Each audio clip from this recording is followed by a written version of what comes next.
Hi, I'm Lisa Florin. I'm the Senior Director of Financial Wellness Initiatives at United Way of Tucson in Southern Arizona, and I work with our Financial Wellness Department. The mission of our department is to improve the economic and financial outcomes for everyone living in Southern Arizona, particularly adults and families. So specifically, we work towards that vision to ensure that everyone in our community has the resources and access to do 4 critical things.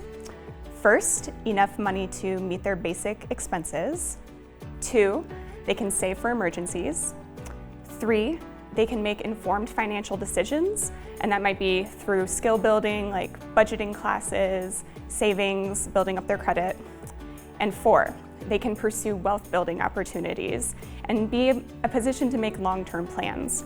So that's thinking about things like how can we help people move towards homeownership, how can we help them explore new careers and further education.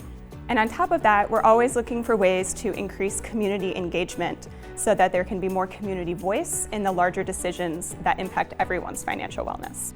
With that in mind, we think about the work of our department in 2 buckets. We have our volunteer income tax assistance program and also some financial wellness initiatives. You've probably heard about our volunteer income tax assistance program, or VITA, and that's for good reason. We are the largest free income tax preparer in the state of Arizona, and last year, in conjunction with 381 volunteers, we helped bring $22 million back to low-income households across the state. There have been some bumps over the past 2 years with the pandemic, but we've also had some really exciting innovations that have come out of that. Last year, we were able to launch a fully remote online system. And this year, we made our training fully accessible online, so volunteers can do it from their homes and do it self-paced. As for our other bucket, our financial wellness initiatives, we have a lot, but I'm gonna try to limit myself to just talking about 3 today. So one effort that we have going on is our emergency assistance. So that includes our COVID-19 fund, Operation United, which provides support to veterans, and also some recent grants that we've done to organizations that can offer both crisis assistance, but also longer-term stability programs. We want to make it easy for people to receive everything they need in one place. And as I mentioned earlier, make sure that they're able to meet those basic needs that are so critical to overall financial wellness. Another area under our financial wellness initiatives are some eviction prevention efforts, particularly for families.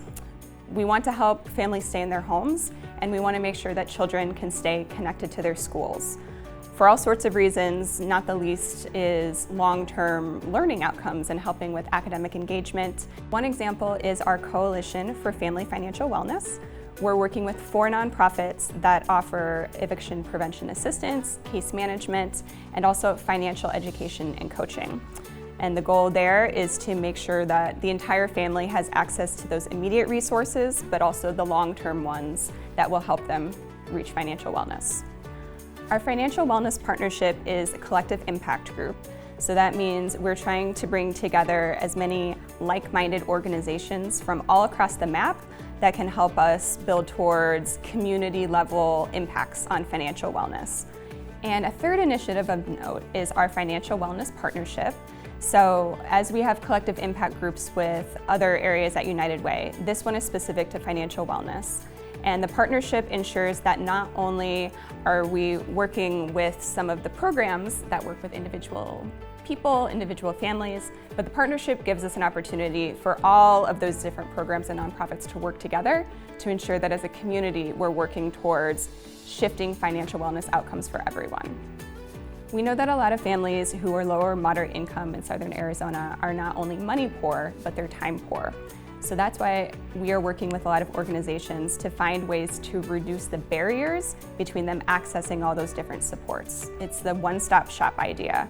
If you're going somewhere to get rent assistance, it's great if you can also be connected to some other supports that can help you more long-term, like that financial coaching, like a budgeting class, or like somebody who can one-on-one talk to you about what the steps might be to own your own home. So that was a bit of a whirlwind overview of our financial wellness department, but hopefully it helped answer some questions you might have had or maybe sparked some new ideas. Everyone at our department is always happy to talk more about our work. We're excited to talk about our work, so please don't hesitate to reach out. We also do a monthly newsletter that has updates from our department, community resources, and even sometimes recent research related to financial wellness. So that could also be something to look into. And in closing, thank you for all that you do to support United Way and support our community. It's really an honor and a privilege to work alongside you to build a stronger Southern Arizona.